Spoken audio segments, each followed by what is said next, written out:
What's going on, everybody? We got a special edition of Cage My IQ here for you. I'm your host, Cage. I got with you uh, Jeff El Jefe Molina. He comes in 10-2 in his MMA career. He is 2-0 in the UFC. Plus, he has that Dana White Contender Series victory on his name as well. How's it going tonight, Jeff? What's up, brother?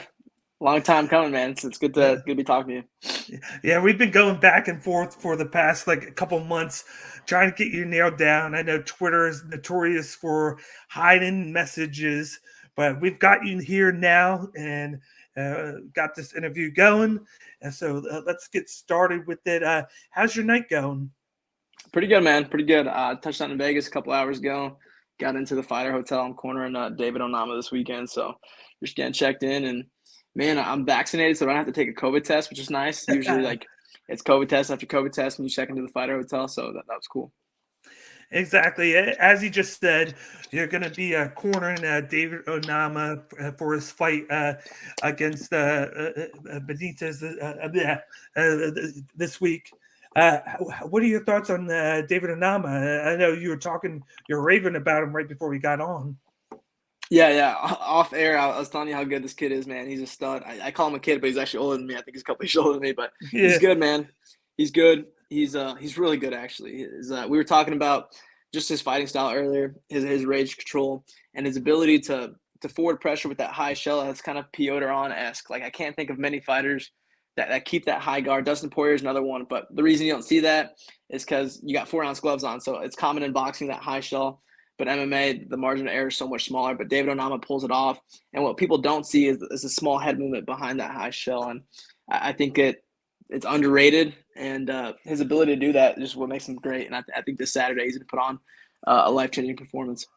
Now, has he been able to help you out with anything? I know that you're cornering him. Has he been able to show you anything that you've been able to add to your like daily regimen of training or to your fight plan for the future? Yeah. Everyone does, man. Everyone in our gym brings something different to the table, right? It's called mixed martial arts. There's definitely an arts aspect to the sport. So Yeah. everyone has something to offer, and especially David, man. He's got a lot of cool tricks that he does. And we all just kind of feed off each other and help each other out in that sense.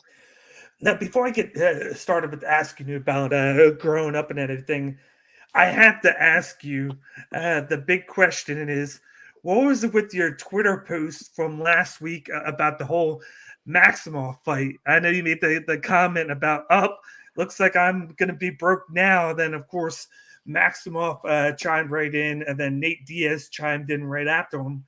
What was that all about? Yeah, man. I had a lot of money on Soriano. I had 3.5 units across 3 books. That was like my lock of the week. And this stuff happens in MMA degeneracy. So I just kind of posted like, hey, man, I lost a lot of money on this guy. And I joked that I'm now homeless. And Maximoff saw that. And he said a lot of people felt the same way. And then his homie, Mr. 209, commented, was like, they can all eat a bag of dicks or something along those lines. I thought it was funny, man. Obviously, Nate Diaz was just backing his boy. Yeah. I'm sure he doesn't know who I am or even really meant that. I just thought it was funny. So I posted that.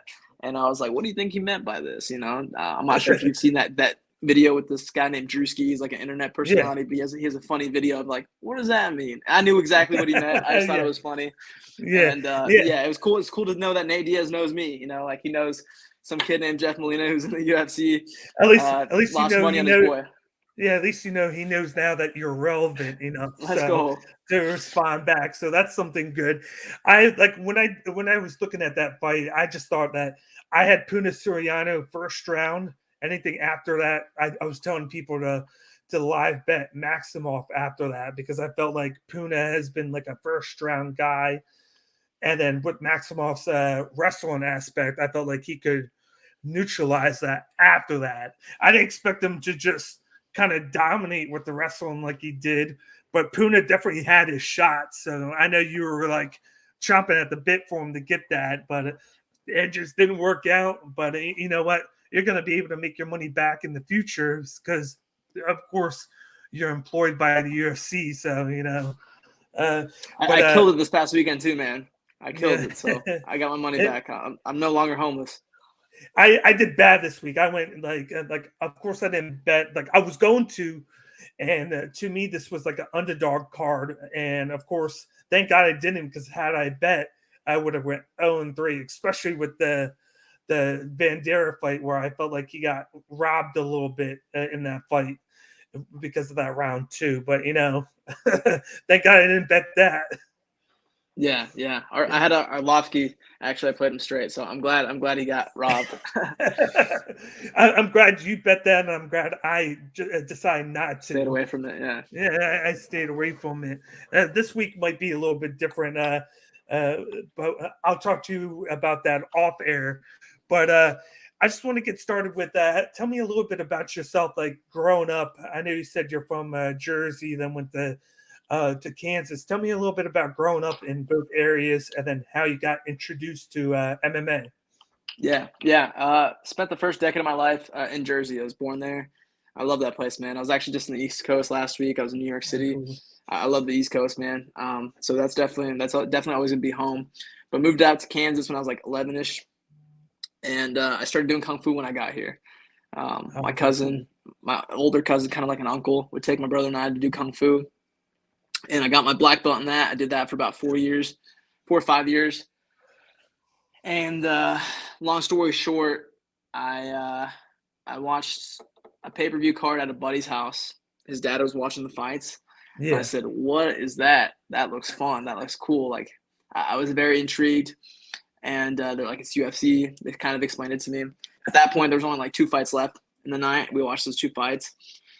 Fast forward a couple weeks, I got the UFC video game, and my buddy would come over every day. We'd play that, and I just like enjoyed playing that game with my buddy. And then I started Googling these guys, these characters that were characters to me. They weren't real people. And I started Googling these guys, and I went on this like YouTube rabbit hole where I spent like literal weeks in my basement just watching Pride fights, WEC fights, old UFC fights. And I was hooked, man. At that point, I was hooked. Like a couple days later, I Googled MMA gym near me, and the rest is kind of history, man. I was hooked. Trained for 6 months. Had my first fight at 15, 16 years old, 15-ish. I think I just turned 16, maybe. I still had a bracelet on my face. I was a kid, dude. And then after I won my first fight or had my first fight, then I was hooked. Then I was addicted, right? I was addicted to that feeling of I don't know what it is, man. It's hard to explain the feeling of winning a fight. Yeah. Or being in a sanctioned fight and then getting your hand raised at the end of it. Like 10 out of 10 would recommend to everybody, right? Just get into one amateur MMA fight just to know what that feels, man. Because what's crazy is 99% of the world will never know what that actually feels like. Like, it's a drug, That's why people stay in the sport longer than they should. It's because they chase that feeling, because it's the most addicting thing ever, man. If I could just like bottle it up in a jar and hold on to that, I would. But yeah, that's how I started in the sport, man. After my first fight, I knew I wanted to do this for the rest of my life. Now, tell me about the transition from, or I should say the culture shock from going to New Jersey all the way to Kansas, because that's completely different scenarios right there. You're going off the East Coast to the middle of the United States to like the cornfield land. Yeah, man.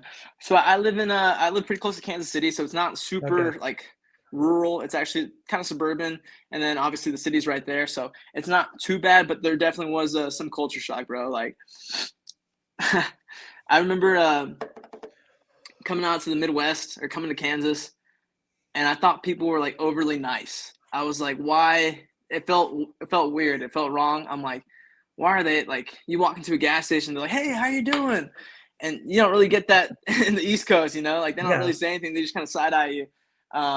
And people are like asking you how your day's been and stuff. And I was like, these guys are fucking nosy here, man. Like it was different, man. And then, there's different terminology, like where I'm from, like a Dr. Pepper, this is soda, right? Yeah. In Kansas, it's pop. I didn't know what that meant. So lollipops are called suckers. Little things like that. But definitely there was the Midwest friendliness. Like that's a thing. Like And it took me a while to get used to it. But now that I'm used to it, I was like I told you, I was in New York City last week. I'm like, everyone's a fucking asshole here, bro. Like, so that Midwest hospitality is a thing. And it's just, you know, different parts of the country have different ways of acting. So yeah, it definitely was a culture shock though. What led you to Glory MMA? Was that the first gym that you went to, or did you go to a gym and then kind of transition from there to Glory MMA? Yeah, so in Kansas City, there was kind of two MMA gyms that were big. One was HD MMA, which later became affiliated with American Top Team. It turned into ATT HD, and then the other one was Glory. So I started with HD MMA. It was a shoebox gym out on State Line, which is like, it's called State Line because it's this in between states, right? It's Kansas and Missouri. The coaches were Jason High, UFC vet, World Series vet, PFL vet, Dream vet, just an OG, and LC Davis, who fought for the WEC and Bellator. Those were my first coaches. And I started with HD. When I had my first fight, James Krause was actually there. And, I have a picture of him after my very first fight. He wasn't cornering me or anything. I just knew him as like a KC legend, you know, one of the first people from Kansas City to make it to the UFC. And I have a cool picture of me and him. But long story short, I ended up cross-training at Glory with Jason High. We'd go there once or twice a week, and he'd give me a ride. And then eventually, after my first pro fight, I made the full-time move to Glory. Or no, sorry, my third pro fight. It was my third pro fight where I made the full-time move. He must be a busy guy over there, because I feel like every card he has at least one or two fighters there.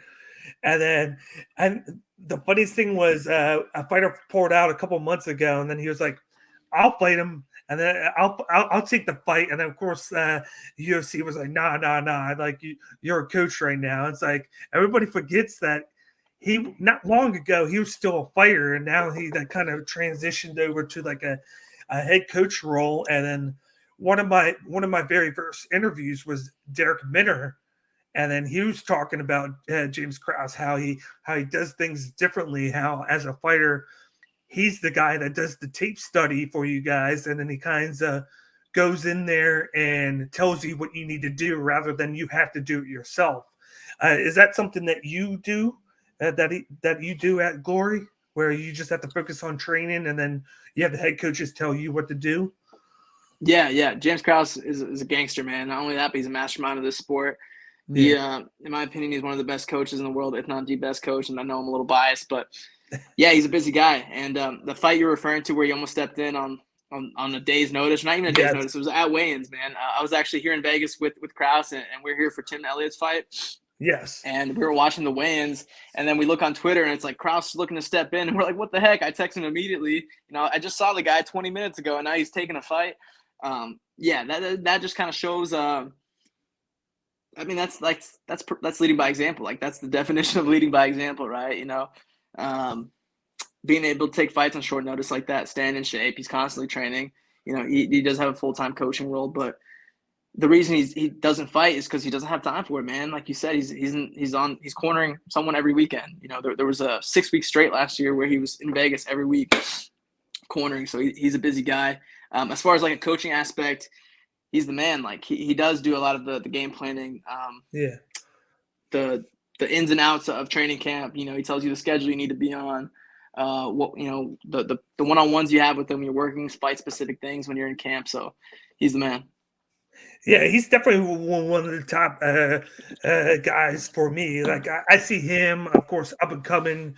You got Habib Nurmagomedov transitioned over from fighting to being a head trainer himself. Plus, he's doing Eagle FC. You got a bunch of, but he's definitely, for me, James Krause is number one right now because of so many fighters that you see coming out of there. Wasn't he supposed to have not just Anama? Wasn't he supposed to have somebody else fight on this card too? Wasn't it Marquez? Yeah, Julian was scheduled to fight this weekend. Yeah, he was scheduled to fight against Dawkins, and then he had to back out. Was it an injury? Was it COVID? Yeah, kind of not my place to say. I will say that he had COVID on pretty late into his camp. But yeah, he was forced to pull out. Okay. Yeah, because I know that it was unfortunate. I look forward to him. Every time he fights, since he came back from that small hiatus, he has looked great. He's had those funny post-fight comments that he makes each time. Like I look forward to seeing him top each one that he does. I didn't think they was going to be able to top the Miley Cyrus one, but then he did the Kansas City Chiefs one right afterwards, and that was even better Yeah. with that one.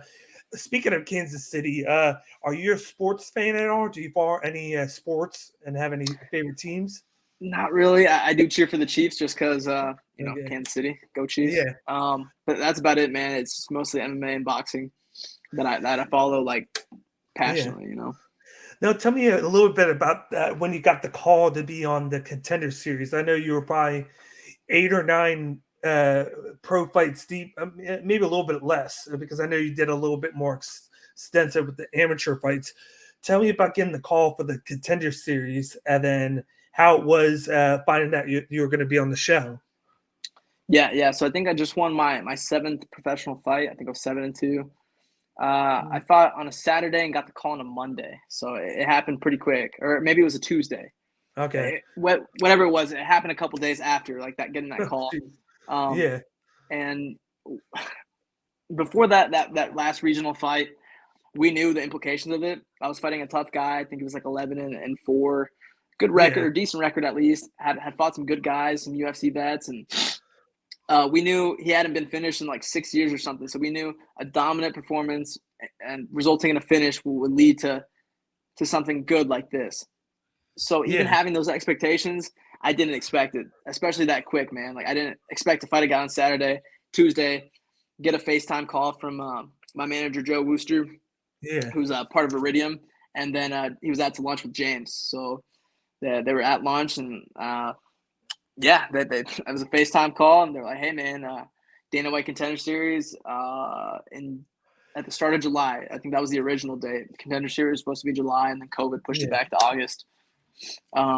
And yeah, I was hyped, man. I felt like a kid in a candy store. I was like, I remember like getting on my couch and actually like, giving a couple little jumps in there. I was Yeah. hyped, dude. Like, yeah, I was super excited, man. I like fighting or just having the opportunity to potentially get into the UFC with like having Dana White there Yeah. firsthand, eyeballs on you. Just I knew I couldn't pass that up. And it's exactly what I wanted. So yeah, it was pretty cool. Now I see here that like you had that fight with Kenny Porter. You got the triangle choke round too. You actually had 2 rear naked choke victories right before that against Wilson and then Rhodes, on the Fighting Alliance, and then LFA. And then you had the FAC fight with Porter. That must have made it even more sweeter that you had 3 straight submission victories to like showcase it a little bit more that you kind of deserved it. I felt like, and then before that you had the finish, the striking finish in the fight before that. So technically, before the Contender Series, you had 4 straight wins inside the distance. So you were already showcasing it before that fight, and then that Porter fight just kind of was like the cherry on top for you to like be like, hey, if I didn't deserve it then, I definitely deserve it now. That shot to at least fight somebody to get my contract. Yeah, Dan. I kind of knew I was ready for the next level. Like I know what I'm capable of. My coaches know what I'm capable of, and at that time, they saw the potential and they knew the talent. Not to like brag on my own self, but I knew I was ready for the next level of competition. I wanted to fight the best in the world since I started in the sport. So once I got that call, man, I was giddy. Now you go into the Contender Series, you get that decision victory. How nervous were you to wait for Dana White to say if he had a contract or not? Yeah. So even before, no. So after I got the call for Contender Series, Yes. I got the call at the end of February, start of March. So I had March, April, May, June, July, August until the fight. So I had a long time to prep for it. About a week after that getting the call for the opportunity on Contender Series, I talked to my manager, and I was like, I need to finish this guy, right? For a contract. Like that's how that works. And he goes, man, your style is like so entertaining. With your style, like I think even if you get it, like go to a decision with this kid, it'll result in a contract. So I kind of like nodded my head. I was like, oh, all right. I still need to finish this kid. You know, that's what I got out of that. And then fast forward to the fight. Fight's over with. I don't have my coaches there. That they had to Kraus and Jason High both got COVID that week. So I competed without coaches there. So Kraus is the first person I talked to after the fight. He FaceTimed me, told me congrats. And the first thing I told him was, hey, did I do enough? Was that enough? And he was like, yes. I'm like, dude, but I didn't get the finish. He's like, shut up. It was enough, man. He's like, you had Dana White standing on his feet. You got a standing ovation. Like, it was enough, bud. And I was like, okay, you sure? And he's like, yeah, man. It was a hell of a fight. You know, I'm so proud of you, about yada, yada, yada. And then I sit down and the other fights have to go on. So the rest of the fight's finished. They put you in this room and you're just kind of sitting there and you're like, even at that point, I didn't want to get my expectations too high, right? So I'm like, man, I really hope I got this. I really hope I did enough. But like, just the fact that I went to a decision didn't solidify anything. I was like, I don't know. So yeah, I was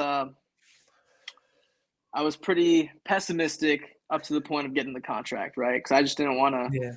I just didn't want to get my hopes up. But then, you know, I got the contract and I changed my life, man. Now, you go get the contract in August, of course. Then you get the call that your fight's going to be in April against Quilin Iori. How hyped were you to find out that the date of your first fight in the UFC? Yeah, I was really hyped, man. It's so kind of like Contender Series after my regional fight, getting it shortly after. The same thing happened with Contender Series. So I fought on Contender Series on a Tuesday, and I think I had my next fight lined up on a Thursday or Wednesday. It was the day after, bro. Yeah, it was the day after. I remember Kraus hitting me up and like, hey, they're talking about Zaruk Adashev. I didn't know who that was. And they scheduled it for November 14th. I signed the contract that day, had my first UFC fight scheduled. About a couple weeks before that fight, Zaruk pulls out due to COVID. He gets COVID. I see it right here. Scheduled for January, and then they reschedule it for January. Then I catch COVID, and then so that's like 6 months of training camp, man, where I'm getting ready for a fight, and then COVID keeps fucking things up. Then my actual debut gets scheduled for April 24th, I think. I was stoked, man. I was ecstatic. I was like, it's finally happening, man. I kind of went into the slumps a little bit after those two canceled fights. I was really riding that high of Contender Series for a bit, and I knew not fighting for 8 months people were gonna forget, you know. And I wanted to keep that momentum going, and it sucked, man. You know, I put a lot of time and energy and money into those camps, and for me not to get that payoff, it kind of sucked. Then I get I signed the contract for April 24th. Originally, it was supposed to be in Singapore. That's kind of a fun fact. That fight card, when it was first offered to me, was scheduled in Singapore. Yes. A couple weeks later, it gets scheduled at the Apex. A couple weeks later, it gets scheduled in Jacksonville. First fight in front of fans. So, I was just going to say, it was the first fight in front of fans, and then that main card was just crazy where just stacked. I think every fight didn't go past the second round on that main card for that. Like, I remember doing like a watch along, and we were just like, damn, this. And we only did it for like the main card, and it was less than 2 hours. I think the whole main card was the early prelims, and then the prelims lasted longer than that main card. At times like 2. It just was quick. I'm just like, damn. I'm like, what a great way to usher in the fans back into the experience than to have all these finishes. And then I thought you were one of the stars of the prelim because you go in there against Aori. He's a pretty tough guy. I think he hit you early, but then overall you racked over 150 strikes in that fight. And I'm just like, geez, this guy, right before he gets into the UFC, he had that streak of submissions, and here he comes into the UFC, and here he goes like showcasing his boxing and his striking. It's like a complete 180, kind of what you saw from you on the regional scene, and that threw me for a loop. I'm just like, geez, I thought this guy was really good at grappling, but now here he goes showcasing how he can do with his striking. Was that something that you were looking forward to do? And then were you like proud of yourself for doing that well in your debut? Yeah, Dan. Actually, I was known for my striking my whole Yes. career ever since I was Yeah. ever since I was like 15, 16. Like Yeah. when I was underage, I couldn't do MMA fights yet, so Yeah. I could only do kickboxing fights, right? Up Yeah. until you're 18. So I had 10, 11 kickboxing / Muay Thai fights, and then as an amateur, I didn't really grapple much, man. I did, of course, in the gym, but in my fights, it was mostly striking. Yeah. And that's kind of the stigma I had even up until this last fight, where it's like Jeff Molina's just a striker. You can't wrestle, you can't grapple. But man, I wrestled in high school, and I'm a purple belt under Jason High, and I've been grappling for the last decade of my life. So I think that's kind of an underrated, undervalued part of my game. So as far as my debut, I thought I had a piss poor performance, man. I'll take it for what it was. I got 15 minutes of cage time at the highest level, which is valuable. And I'm not going to cry over spoiled milk. I've done that enough about my fight. I'm glad I got a bonus that changed my life.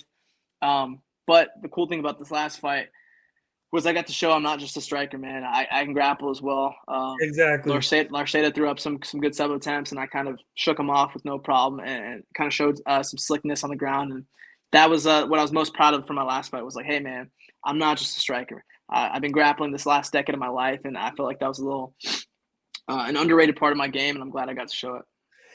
Now, how was it to get that first finish in the UFC? You got the round to finish to counter-rate their ground strikes. Like I'm telling you, going into that, a lot of people were 50-50 on the fight. I was on you like all day. Like I was on you. Like I do DraftKings a lot. I had you in my lineup. You were actually on that card. You were my first pick in that lineup. And a lot of people were like, why are you going with them? I'm like, this guy's striking. That's all I'm going to say is all I need to see was that like little tidbit from that first fight against Aori, and that was enough for me. Just because of the volume that you were able to put out, and I felt like you could do that over a 3-round fight, and you just poured it on him. Like you did go back and forth a little bit, but I felt like you just had it, and I felt like right in that second round, you caught him good with that one shot, and then you just finished him off. But just how was it to get that first finish?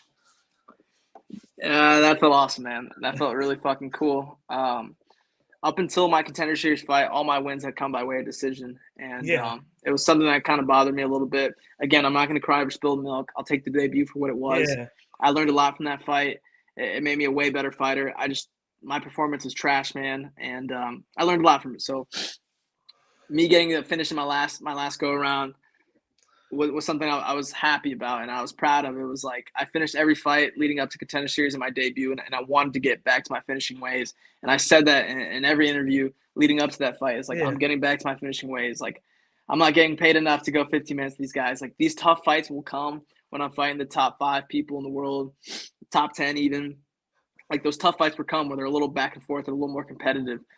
But I shouldn't be having these type of bangers with, again, not to diss Aori, but with nobody. Is like, he's not top 10. And I just know what I'm capable of, man. And I said this before, but my coaches know what I'm capable of. And I feel like I've yet to piece it all together. But my last fight was a good showing or like a small glimpse of what I can do. And I'm just excited for the next one. And then another thing I caught after the fight was how emotional you got after the fight, after you got the finish. Tell me a little bit about that. Man, there was a lot going into that last fight. There's always injuries going into fights. I had some things pretty busted up. My dad's been battling cancer the last year and a half, so had that going into the fight. There's always gonna be things, man. Everyone has a sob story. It just it was cool, man. It was one of those where in this game you have to adapt and overcome whatever that is, man. Everyone's gonna have something. There's gonna be injuries in camps. There's gonna be unfortunate circumstances. There's gonna be last minute opponent changes. There's gonna be botched weight cuts. This game is so crazy, man. And you throw a pandemic on top of that, and it gets even crazier. So that's one thing I've learned from the sport, man. The sport has taught me a ton of life lessons, and that's one of them. Like just the ability to adapt and overcome outside of a fight, inside of a fight, in training camp, whatever that may be. And that was one thing I was happy about with this fight was the way I handled those situations was just adapt and overcome, man. Like for Contender Series, I mentioned that my coaches got COVID that week. So, they came into Vegas, we flew in with them, and then boom, next thing we know, they have COVID, and it's just me and my teammate cutting weight Yeah. together, fighting with no coaches. That's part of the sport, man, is the ability to adapt and overcome. And I was a little emotional after this last fight. I'm not really an emotional guy, so that was kind of different for me. But it was just it was good to know that everything I put into that camp and really the last 10 years of my life paid off. Well, I would just like to say, firstly and foremost, I'm sorry to hear about your dad and what he's going through. But hopefully he's doing better, or he's going to be able to recover from cancer. But other than that, moving on forward, of course, do you know about any fight coming up for you? Have you heard anything being scheduled in the works, or is it something that you're waiting to hear back on? Yeah, I haven't heard anything yet. I did get an offer back this would have been a month and a half ago for March, that London card. Yeah, okay. Unfortunately, I had to turn it down. Just still dealing with a couple injuries, but I had a procedure done last month here in Vegas. So I'm healing up great. Timeline-wise, I'm looking at May. And yeah, I told Mick that. I actually saw Mick at some fights in Houston a couple weeks ago. And I told him that too. I was in the bathroom, and next thing I hear is, "Hey Jeff, when are you gonna be healthy again?" And I turn around, and it's my boss. I'm like, "Oh, what's up, man?" That's So great. yeah, I got to talk to him a little bit and just kind of tell him where I'm at. And yeah, we're looking at May. As far as who I want to fight, no one really comes to mind, man. Like, everyone's kind of booked right now. The flyweight division isn't that steep. There's some names like Ode Osborne would be a fun fight. Tyson Nam would be a great fight, man. That's a fight that excites me. He's got that one-shot knockout power at flyweight, which you don't see a lot. So that fight intrigues me. Like, that would wake me up early every day, like just fighting Tyson Nam. He's a big name for the division too, so Exactly. I like that fight. Someone just fought a couple weeks ago, and I called Malcolm Gordon. I like that. I'm not sure. I think he's getting married in May. I called him out. Yeah. I was like, "Hey, man, you free in May?" And then someone's like, "Nah, he's getting married." I'm like, "All right, okay." Zaruk Adeshev, I've been scheduled to fight that dude twice, man. Yeah. 2 times. So third time's a charm. I'd love to run that. Yeah, dude, I spent fucking 8 months of my life thinking about another man and not being able to fight him afterwards. Is kind of fruity. So I wanna fight that guy. But yeah, whoever they give me, man, just let me know when and where, and I'll be there. Yeah, you definitely deserve, to me, you definitely deserve that 15 to 20 range fight where you've gotten 2 straight wins, so you deserve a fight to where you can win that, jump into that top 15, because I feel like with that flyweight division, they could use that fresh faces in that top 15, and you'll be one of them. And I just look at the potential matchups that you would present into that top 15, and I think it's limitless with you. But other than that, how has training been since your last fight? You last fought, of course, in October. It is now February, so it's been 3-4 months. What's the typical training week been like for you since then? Yeah, it's been good, man. I train every day, twice a day, regardless if I have a fight lined up, except for Saturday or Sundays. I don't train Sundays, but sometimes I do. If I'm in camp, I'll get a light workout. But yeah, training's been good, man. Like I mentioned earlier, I've been plagued with a couple injuries before this last fight, so I've been dealing with those. Just been doing what I can, but I'm still in the gym every day. I'm coaching a lot more since the injury, which is cool, man. It's a good way to keep me sharp, and you learn a lot from coaching, man. Like, breaking down technique and being able to teach it really helps your technique. Because some of the stuff I do, I just do it subconsciously, right? I don't really think about what I'm doing. I just kind of do it. So having that ability to teach it to different people that learn differently too, so you have to explain it in different ways, really helps you out as a fighter. And I enjoy coaching. I enjoy cornering. I'm cornering this weekend. Just selfishly, it makes me better as a fighter, and I also get enjoyment from watching other people's successes or other people's improvement in certain things, like their striking or their grappling, whatever, weight loss, whatever it may be. I get some enjoyment from that. So that's kind of how my training's been going. I'm still in the gym every day. I'm still doing what I can. And I'm getting back to a full live go here soon. So hopefully this next week I'll be back doing all the live goes, and I'm still in the gym. I'm drilling and everything. I haven't been able to do the live situation. So now I should be able to spar and roll.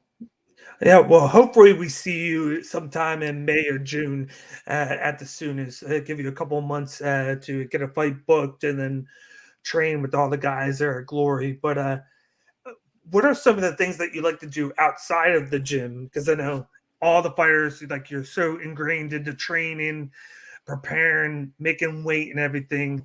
What are some of the things that you like to do outside of that, like just hobbies and whatnot? Man, MMA is definitely the priority. Yeah, So even outside of the gym, I spend a lot of time focused on the sport. Like it's what I'm literally obsessed with the sport. I've been that yeah, way for the last decade. So a lot of times I'm watching film, sometimes for like my own education or my own enjoyment, and other times it's sport betting. So MMA betting is yeah, something me and you've talked about, but yeah. off air too. It's just something I enjoy, man. It's kind of been my passive income. I quit my job back in August, a couple months after the debut, and it's been my passive income. So it's been pretty good to me. I do spend I spend a couple hours a week researching fights. Looking up level of competition, who they fought, watching tape, and then yeah, I've learned a lot the last couple months, what to do and what not to do in betting, and I definitely do enjoy it. Um, what else do I do, man? Not much. I play Xbox with buddies. Uh, you know, every other night. Um, I like hanging out with my friends and family. Yeah, man. Not nothing too fancy Do, outside of the sport. do you catch any TV or where you don't have any time for it? Yeah. I'm especially in camp, man. When you're like Yeah, sometimes I'm too like tired to even like pull out my yeah. Xbox controller and play with my buddies. So yeah. I'll stream. I'm watching Euphoria right now. I'm on Okay, cool. Yellowstone. I'm on season 4 of Yellowstone. That's a banger. Yeah. I'll stream some shows for sure. I gotta get on the. That's what everybody in my MMA community keep telling me. They're like Yellowstone, and Dude, I might have to start that once I'm done. I'm getting ready to finish Peacemaker tomorrow. No, Thursday. Thursday's the I haven't seen it. finale. I recommend watching it. It's so funny. Like you see John Cena, and you add in humor with it and all like the humor with the superhero-ness to it, and it Yeah. makes for like it's my favorite show of the year so far. And then of course I'm What looking. is that on? It's on HBO Max. Okay, cool. Yeah, Yeah. there's only like eight episodes for the season, I believe. So it's pretty short, but it's great. I love it. It's going to be a nice segue for me to when what you call it comes on Disney Plus next month. What is it called? Not Shade, but Moon Knight. When Moon Knight comes Okay. on, they just came out with that. I'm more of like like superhero No, I'm movie into it. show guy right Yeah. now, Same. and so I've been just going back and forth between DC and Marvel with that, and then Yeah. because a lot of my shows now are either done or haven't come back yet.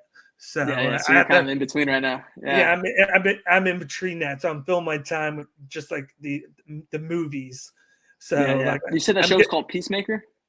yes, Peacemaker with John Cena. It's a spinoff from was it spinoff from the Suicide Squad? Okay, cool. Yeah, yeah. Yeah. I'll check it out, man. I'm locked in this hotel for the next couple of days, so I got So, nothing to do. I'm telling you, when you watch the first episode, you're gonna laugh so hard, and you're gonna be hooked on it. So it's definitely really good. Sold. Yeah.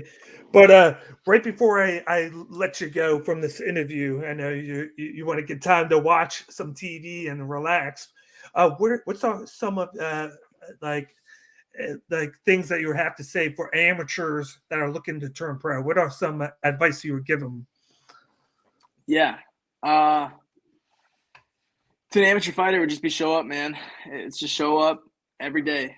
It's just we got a saying that we use a lot at the gym. It's actually a book: chop wood, carry water, Yeah, and it's very real, man. I can't tell you how many times I've seen very talented fighters stop in the sport just from not showing up. Right? Like yeah, they'll find an excuse. Like I don't care how unathletic you are.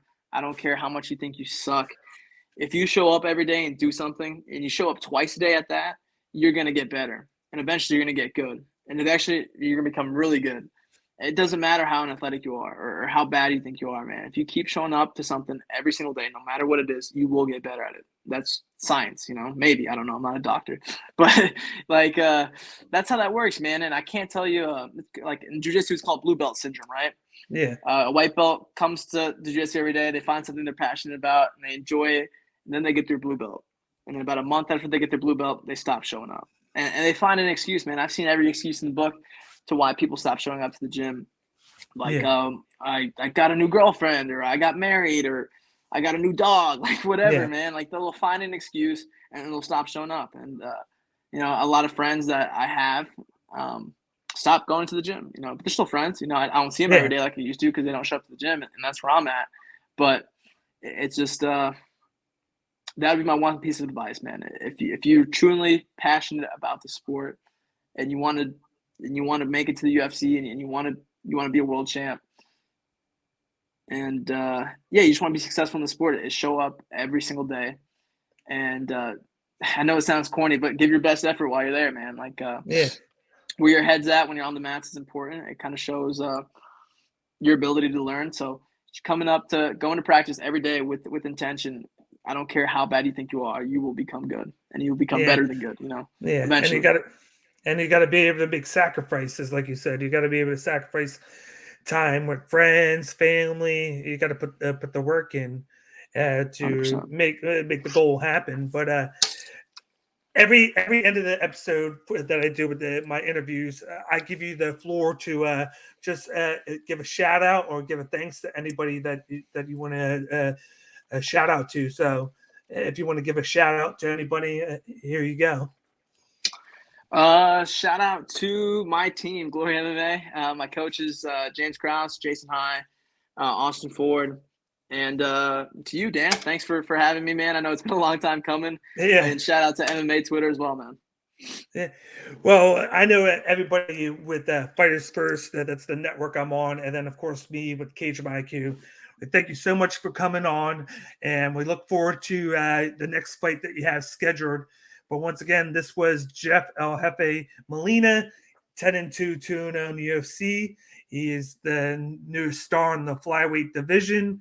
Look forward to your future, and I hope you have a wonderful rest of your year. Thanks for coming on and having this chat with me. Of course, brother. Thanks for having me. And for everybody tuning in, thanks for tuning in. Hit the subscribe button, hit the notification bell, and please hit the like button and hit us up in the comment section. Let me know what you think of this interview and give any thoughts that you have to Jeff Molina. And please follow him on Instagram and Twitter and show him some love. But that's it. I'm your host, Cage, and thanks for tuning in.